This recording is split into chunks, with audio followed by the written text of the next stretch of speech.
श्री राम की प्रबल वैराग्यपूर्ण जिज्ञासा तथा तत्व ज्ञान के उपदेश के लिए प्रार्थना। श्री रामचंद्र जी कहते हैं, मुनीश्वर, विषय भोग दुख रूप और अनित्य है। इस प्रकार विषयों में दोष दर्शन रूपी दावानल के द्वारा मेरा चित्त दग्ध हो निर्मल एवं महान हो गया है।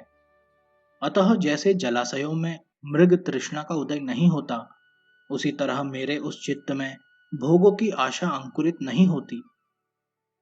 जैसे नीम के वृक्ष पर फैली हुई रसहीन गिलोय काल पाकर उत्तर उत्तर कड़वी होती जाती है, उसी प्रकार यह सांसारिक स्थिति भी दिन प्रतिदिन तीव्र वैराग्य के कारण मेरे लिए अधिक अधिक कटुता को प्राप्त हो रही है। मुनीश्वर, विविध चिंताओं से परिपूर्ण भोग समूहों एवं राज्यों की अपेक्षा चिंता रहित महात्मा पुरुषों द्वारा स्वीकृत एकांत सेवन ही मुझे अच्छा लगता है। सुंदर उद्यान मुझे आनंद नहीं देता, स्त्रियों से मुझे सुख नहीं मिलता है, धन की आशा पूर्ति से भी मुझे हर्ष नहीं होता। मन के साथ साथ शांति मैं पाना चाहता हूँ।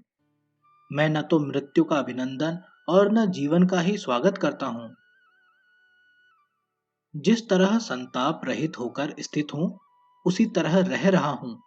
मुझे राज्य से, भोगों से, धन से और नाना प्रकार की चेष्टाओं से भी क्या प्रयोजन है। अहंकार वश ही मनुष्य इन राज्य आदि से संबंध रखता है, किंतु मेरा वह अहंकार ही गल गया है।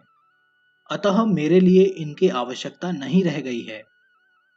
जैसे हाथी अपने खुरों के प्रहार से कोमल कमल को कुचल डालता है, उसी प्रकार कामदेव ने मानवती कामनियों के द्वारा मनुष्यों के मन को मथ डाला है। मुनीन्द्र, यदि अभी निर्मल बुद्धि के द्वारा इस चित्त की चिकित्सा नहीं की जाती, तो फिर इसकी चिकित्सा का अवसर ही कहाँ रह जाएगा, क्योंकि रोग बढ़ जाने पर उसकी चिकित्सा कठिन हो जाती है। विषयों की विषमता ही विष है। लोक प्रसिद्ध विष को वास्तव में विष नहीं कहा जाता, क्योंकि विष एक ही शरीर का, अर्थात जिसके द्वारा उसका सेवन किया जाता है, उसी का नाश करता है। परंतु विषय विष जन्म जन्मांतरों तक जीव को मौत के मुंह में डालते रहते हैं। सुख दुख, मित्र, भाई बंधु, जीवन और मरण, ये सब बंधन के कारण होते हुए भी ज्ञानी पुरुष के चित्त को नहीं बांधते, अर्थात अज्ञानी का ही मन इनसे बंधता है। ब्रह्मन, आप प्राचीन और अर्वाचीन बातों के जानने वाले महात्माओं में श्रेष्ठ हैं। इसलिए जिस प्रकार मैं शोक, भय और खेद से मुक्त हो यथार्थ ज्ञान से संपन्न हो जाऊं, वैसा उपदेश मुझे शीघ्र प्रदान कीजिए। अज्ञान एक भयंकर वन के समान है। जैसे वन में मृगों को फंसाने के लिए जाल बिछे होते हैं, कांटेदार झाड़ झंखाड़ फैले रहते हैं तथा जगह जगह बहुत से ऊंचे नीचे स्थान रहते हैं, उसी प्रकार अज्ञान रूपी वन भी विषय वासना के जाल से आविष्टित दुख रूपी कंटकों से व्याप्त तथा संपत्ति विपत्ति रूपी ऊंचे नीचे स्थानों से युक्त है। महात्मन, जैसे रात में ऐसी अंधकार राशि नहीं होती जो चंद्रमा की चांदनी से नष्ट न हो जाती हो, उसी प्रकार संसार में ऐसी दुश्चिंताएं नहीं हैं जो उत्तम अंतःकरण वाले महात्मा पुरुष के संग से क्षीण न हो जाएं। आयु वायु से टकराई हुई मेघों की झटा से झरते हुए जल बिंदुओं के समान क्षण भंगुर है। भोग मेघ माला के बीच में चमकती हुई बिजली के समान चंचल है तथा युवा अवस्था के मनोरंजन जल के वेग के समान चपल हैं। ऐसा विचार कर मैंने इन सबको त्याग दिया और तुरंत ही चिरकाल तक बनी रहने वाली शांति को आज से अपने चित्त पर शासन करने के लिए सुदृढ़ अधिकार मुद्रा समर्पित कर दी है। जैसे मृग तुच्छ तृणों के लोभ से ठगे जाकर गड्ढों में गिर पड़ते हैं, उसी प्रकार अंतःकरण की वृत्तियां निस्सार विषयों द्वारा ठगी जाती और विक्षेप रूपी दुखों को भोगने के लिए उनके गहरे गर्त में गिर जाती हैं। जैसे देवता विविध भोग सामग्रियों से परिपूर्ण तथा चतुर्दश भुवनों के भीतर विचरण करने वाले अपने शीघ्रगामी विमान का परित्याग नहीं करते, उसी प्रकार विविध भोग वासनाओं से विस्तार को प्राप्त हुआ और समस्त लोकों में बेरोक टोक विचरने वाला मनुष्यों का यह चंचल चित्त भी कभी चपलता को नहीं छोड़ता। अतः महात्मन, जन्म मरण आदि दुखों से रहित, देह आदि उपाधियों से शून्य तथा भ्रांति रहित वह महान विश्रांतिदायक परम पद कौन सा है, जहां पहुंच जाने से शोक का अभाव हो जाता है। समस्त कर्मों का सुचारू रूप से अनुष्ठान करने वाले तथा सदा लौकिक व्यवहार में ही तत्पर रहने वाले जनक आदि महापुरुष कैसे उत्तम पद को प्राप्त हुए। दूसरों को अधिक मान देने वाले महामुने, वह कौन सा उपाय है जिससे संसार रूपी पंख का अनेक अंगों से संपर्क हो जाने पर भी मनुष्य उससे लिप्त नहीं होता। किस दृष्टि अर्थात बुद्धि का आश्रय लेकर आप जैसे पाप रहित महामना महापुरुष इस जगत में जीवन मुक्त होकर विचरते हैं। जिस मोह रूपी मत वाले हाथी ने मथ डाला है, जिसके भीतर काम आदि दोषों की कीचड़ भरी पड़ी है, वह प्रज्ञा रूपी महान सरोवर किस उपाय से अत्यंत निर्मल हो जाता है। जैसे कमल के पत्ते से जल का लगाव नहीं होता, उसी प्रकार प्रवाह रूप से बने रहने वाले इस संसार में समस्त व्यवहारों का निर्वाह करता हुआ भी मनुष्य बंधन में न पड़े, इसका क्या उपाय है।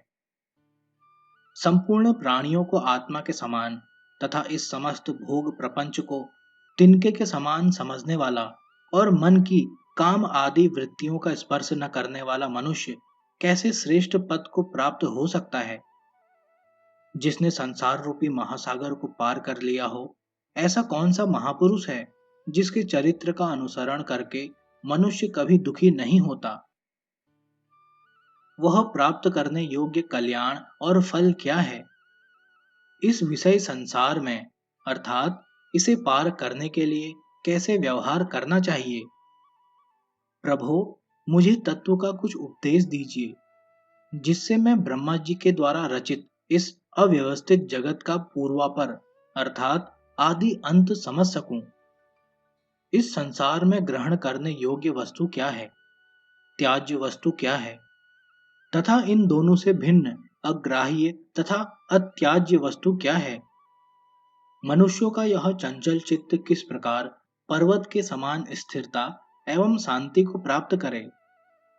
किस पावन मंत्र से सैकड़ों क्लेशों की सृष्टि करने वाला यह दोष युक्त संसार रूपी विसूचिका अर्थात हैजा का रोग अनायास शांत हो सकता है।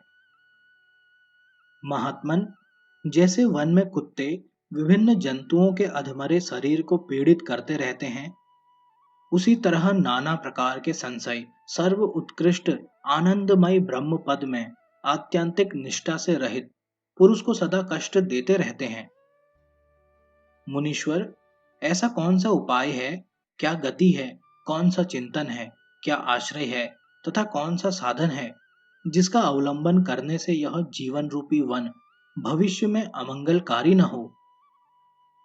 भगवान, इस पृथ्वी पर, स्वर्ग में अथवा देव समाज में कोई भी ऐसी वस्तु नहीं है जिसे तुच्छ होने पर भी आप जैसे परम बुद्धिमान महात्मा रमणीय न बना दे। यह नश्वर संसार निरंतर दुखों से परिपूर्ण और नीरस है। कृपया यह बताइए कि यह किस उपाय से अज्ञान के निवारण पूर्वक परम आनंद रूप उत्तम स्वाद से युक्त हो जाता है। मुने, यह मन रूपी चंद्रमा काम से कलंकित हो रहा है।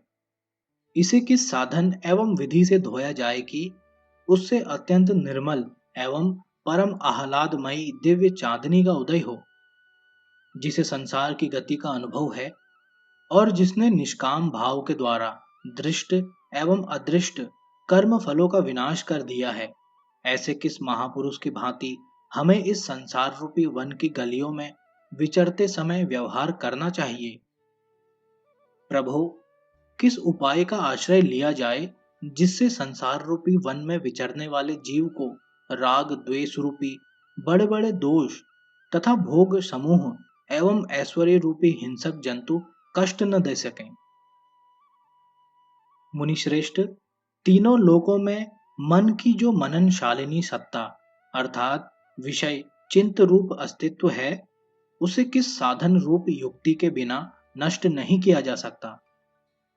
अतः आप उस उत्तम युक्ति का पूर्ण रूप से उपदेश कीजिए, अथवा जिसका अवलंबन करने से लोक व्यवहार में तत्पर रहने पर भी मुझे दुख प्राप्त न हो सके, उस व्यवहार संबंधित उत्तम युक्ति का प्रतिपादन कीजिए। किस उत्तम चित्त वाले महापुरुष ने पहले युक्ति के द्वारा मोह का निवारण किया था? उसने किस प्रकार और क्या किया था जिससे उसका मन परम पवित्र होकर शांति को प्राप्त हो गया? भगवान, मोह की निवृत्ति के लिए आप जैसा और जो कुछ भी जानते हैं, उसका उसी रूप में मुझे उपदेश कीजिए। वह कौन सा साधन है जिसका आश्रय लेने से अनेक श्रेष्ठ पुरुष दुख रहित स्थिति अर्थात कल्याण को प्राप्त हो गए हैं? श्री वाल्मीकि जी कहते हैं, भरद्वाज, जैसे मोर महान मेघों के घटाओं के सम्मुख केकारों करके थक जाने के कारण चुप हो जाता है, उसी प्रकार निर्मल चंद्रमा के समान मनोहर एवं महान तत्व विचार से विकसित चित्त वाले श्री रामचंद्र जी वशिष्ठ आदि महान गुरुजनों के समक्ष उपर्युक्त बातें कहकर चुप हो गए।